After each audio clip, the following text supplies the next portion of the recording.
कुछ लोग अपनी उम्र नहीं गिनते, हर रोज एक नई सोच के साथ जन्म लेते हैं और वे दूसरों को यह सिखा जाते हैं कि उड़ना पंखों से नहीं इरादों से होता है। नमस्कार दोस्तों, मैं आपकी होस्ट कंवलदीप कौर आज एक नए पॉडकास्ट में आप सभी का स्वागत करती है। आज हमारे साथ एक ऐसे शख्सियत मौजूद हैं जो एक इंडस्ट्रियलिस्ट हैं, एक मोटिवेशनल स्पीकर हैं और साथ ही साथ एक बहुत ही अच्छे ऑब्जर्वर भी। चलिए आज हम आपकी मुलाकात करवाते हैं गुलशन नागपाल जी से। तो वेलकम है नागपाल सर आपका हमारे इस पॉडकास्ट में। हमें बहुत ही अच्छा लगा कि हम आपसे आज मिल पाए और आपके हमने इतने सारे पॉडकास्ट और रील्स देखे हैं और आपकी सोच को सुना है और समझा है। नागपाल जी, मेरा पहला क्वेश्चन आपसे ये है कि जो आजकल का सोशल सर्कल है उसके अंदर लॉयल्टी क्यों डे बाय डे रिलेशंस में कम होती जा रही है? देखिए मैम, लॉयल्टी कम नहीं हो रही। लॉयल्टी तब तक रहती है जब तक रिश्तों में यूटिलिटी रहती है, और ये आज से नहीं है, शुरू से है। अगर इतिहास के धर्म ग्रंथों को अगर हम देखें तो एक दो एक्सेप्शन हो सकते हैं, जैसे कर्ण है, दुर्योधन की दोस्ती है। कर्ण जानते थे कि दुर्योधन गलत है, फिर भी उनकी लॉयल्टी बनी रही। लेकिन इसके अलावा ये सवाल बहुत पुराना है। लॉयल्टी तब तक रहती है जब तक आप ठीक है, और ठीक भी आप दूसरे की नजर में। आप अपने लिए तो हमेशा ठीक होते हैं, लेकिन जब आप दूसरों की नजर में ठीक होते हैं तो लॉयल्टी बनी रहती है। जब दूसरे आपकी परिभाषाएं बदल देते हैं तो लॉयल्टी खत्म हो जाती है। और इस बात का हमें प्रकृति भी संदेश देती है। आप देखिए, कर्ण और दुर्योधन की मित्रता की बात अगर करें तो मछली और जल की मित्रता से बढ़िया मित्रता किसी की नहीं हो। इससे बड़ा एग्जाम्पल हो नहीं सकता। एक पल भी मछली जो है वो जल के बिना रह नहीं पाती। आप सुनते हैं रोज, मछली जल की रानी है, जीवन उसका पानी है, जिसकी लाइफ ही पानी से है। लेकिन जब मछली एक पल के लिए जल को छोड़ती है तो जल उसका इस कदर दुश्मन हो जाता है कि फिर वो उसी पानी में बॉयल करने का काम होता है, और वो पानी उसे बॉयल करके दूसरों को खाने के लिए परोसता है। ये है लॉयल्टी। बहुत ही अच्छा। अगला क्वेश्चन नागपाल सर मेरा ये है कि आज के यूथ का एक बहुत बड़ा क्वेश्चन है कि वो दिन रात मेहनत करता है और पूरा स्ट्रगल कर देता है किसी भी अचीवमेंट को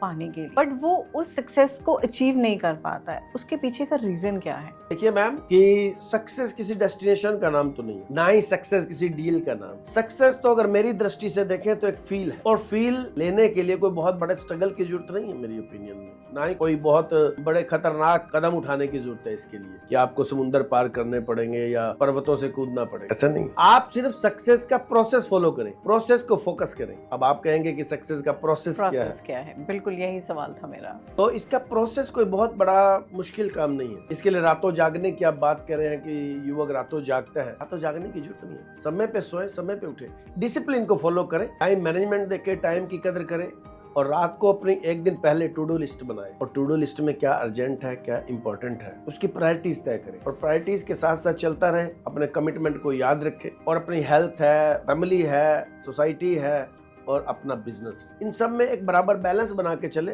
फिर आप मुझे बताएं कि सक्सेस की फील आती है कि नहीं। बिल्कुल सर। नागपाल जी, नेक्स्ट मेरा ये आपसे क्वेश्चन रहेगा कि लाइफ में रिलेशनशिप ज्यादा इम्पोर्टेंट है या पैसा? देखिए, रिलेशंस बहुत इंपॉर्टेंट है लाइफ, लेकिन उनको ग्रीसिंग की जरूरत होती है। उनको ग्रीस कौन करेगा, उसके लिए पैसे की जरूरत। अब मान लिया रिलेशन है, बॉयफ्रेंड की बात करें, गर्लफ्रेंड की बात करें, या और रिश्तों की बात करें, अगर दोनों गर्ल और बॉय आपस में शादी करने की सोचते हैं तो उनका रिश्ता है, तो कल बच्चे होंगे, डिलीवरी होगी, हॉस्पिटलाइजेशन के लिए क्या चाहिए? पैसा चाहिए। फिर स्कूलिंग के लिए क्या चाहिए? पैसा। और मान लिया आप कहते हैं कि बच्चे नहीं करेंगे जी, तो फिर राशन तो चाहिए ना घर में। राशन वाला इसलिए घर में राशन नहीं भेजता कि इन दोनों में प्यार बहुत, उसे पैसा चाहिए। तो रिश्ते इंपॉर्टेंट है, लेकिन पैसे से रिश्ते निभेंगे। रिश्तों को निभाने के लिए पैसा चाहिए। रिश्ते बनाने बहुत आसान है, लेकिन निभाने बहुत मुश्किल है। मैं इसे अगर यूं कहूं कि इस जीवन की इमारत में, जो हमारी लाइफ की एक बहुत बड़ी इमारत है, की जो बुनियाद है उसमें रिश्ते एक ईंटों की तरह। लेकिन सिर्फ अगर ईंटें खड़ी कर दी जाए बुनियाद में और सीमेंट ना लगाया जाए तो बुनियाद गिर जाती है। तो पैसा उस सीमेंट की भूमिका निभाता है उस बुनियाद को मजबूत करने के लिए। तो इसलिए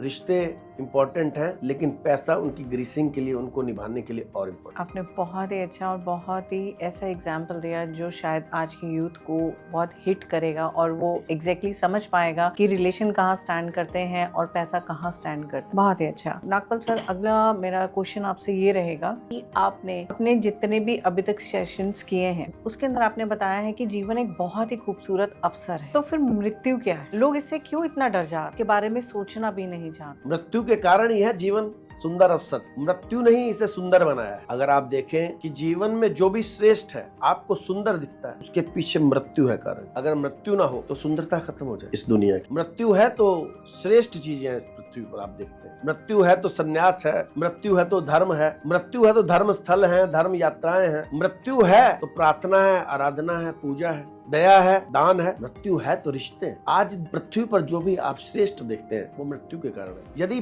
प्रकृति ऐसी कोई व्यवस्था कर दे कि 2-4 घंटे मृत्यु नहीं होगी तो इस पृथ्वी से बड़ा नर्क कुछ होगा नहीं। आप रोज देखते हैं रिश्तों को तार तार होते होते। बिल्कुल। तो जो भी सुंदरता थोड़ी बहुत इस पृथ्वी पर बची है उसका मुख्य कारण जो है मृत्यु है, और इस मृत्यु के कारण ही जीवन सुंदर है। और अगर हम बहुत सुंदर ढंग से इस मृत्यु के कारण जी पाते हैं तो बहुत संभावना है कि हम मरे भी बहुत सुंदर ढंग से, और फिर ये जीवन और मृत्यु एक सेलिब्रेशन भी हो सकता है। एक खूबसूरत मृत्यु बहुत ही कम लोगों को नसीब होती है। उसके लिए जीने का ढंग सुंदर होना चाहिए ना। आप एकदम मृत्यु का ढंग सुंदर नहीं कर सकते। आप मरते हुए राम राम नहीं कर सकते अगर आपने जीवन में नहीं किया। अगर आप मरना सुंदर ढंग से चाहते हैं तो पहले अपने जीवन का ढंग सुंदर करें, वो अपने आप सुंदर हो जाएगा। बहुत ही बढ़िया, बहुत ही अच्छा और मतलब दिल को छू लेने वाला पहलू है। क्योंकि आजकल की जो जनरेशन है वो डेथ को तो कुछ समझते ही नहीं है। वो कह रहे हैं जो है जी लो। पर आपने बहुत ही सिंपल वर्ड्स के अंदर उस चीज को जो आपने डिस्क्राइब किया है वो शायद हमें भी कहीं ना कहीं छुआ है। एंड इसी के साथ एक और क्वेश्चन मैं रिलेट करती हूँ नागपाल जी की, जिसके अंदर आजकल के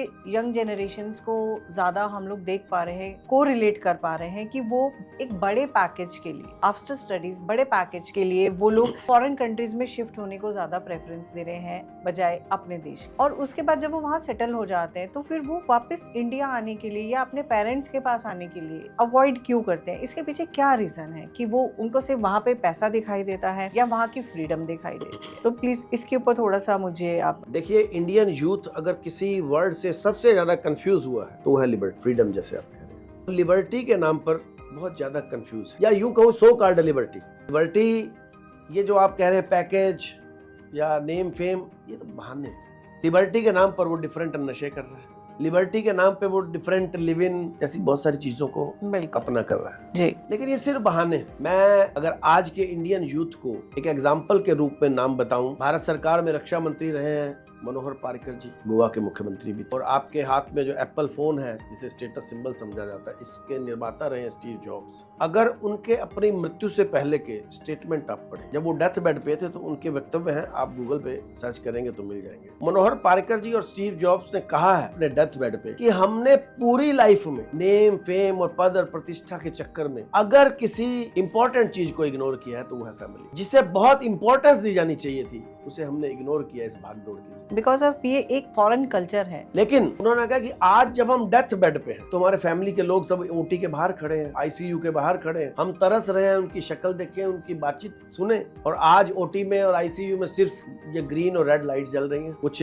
मेडिकल इक्विपमेंट्स हैं, कुछ डॉक्टर और स्टाफ मास्क लगाकर घूम रहे हैं, हम परिवार से बात नहीं कर पा रहे हैं। आज हमें इंपॉर्टेंस पता चल रही है लेकिन लाइफ हाथ से जा चुकी है। इस बात से हमारे यूथ को सीखना चाहिए कि फैमिली को इग्नोर करके अगर आप किसी पद प्रतिष्ठा या नेम फेम को पाएंगे तो आप जीवन में सेटिस्फाई नहीं हो पाएंगे। इसलिए मेरी सारे इंडियन यूथ को ये मैसेज है कि नेम फेम पैकेजेस सब पाएं आप, उसके अपनी कामयाबी के पीछे दौड़ते रहें, लेकिन या तो पेरेंट्स को अपने साथ विदेशों में ले जाएं या आप इंडिया में आकर उनके साथ रहें, क्योंकि परिवार के बिना जीवन कुछ नहीं है। इस परिवार ने, इन पेरेंट्स ने आपको यहाँ तक पहुँचाने में बहुत कुर्बानी और बहुत सेक्रीफाइस की। बट वहाँ पेरेंट्स को बुलाना उनको ऐसा लगता है कि बर्डन है, बिकॉज उनको टाइम देना पड़ेगा, जहाँ वो उनका टाइम अपना जो है वो बॉन्ड हो जाता है। इसीलिए मैं उन्हें याद करा रहा हूँ ना, वो पल, एक पल आएगा जीवन में, लेकिन उससे पहले कि आपके पेरेंट्स की कुर्सी खाली हो जाए और आप पश्चाताप की आग में सिर्फ जलते रहे, उससे पहले अपने पेरेंट्स को याद। बिल्कुल सही। Thank you so much Gulshan Nagpal sir ji, आपने अपना इतना कीमती समय आज हमारे साथ यहाँ पे शेयर किया, प्लस हमारी यूथ और हमारे जो व्यूवर्स हैं, फॉलोअर्स हैं, उनके साथ आपने बहुत अच्छी टिप्स अपनी शेयर की जो आप अपने इतने सारे सेशंस में देते आए हैं, एंड प्लस जो आपकी खुद की लाइफ का एक जो बहुत अच्छा एक्सपीरियंस है। हम चाहते हैं कि इसी तरीके से हमारी कंटिन्यूशन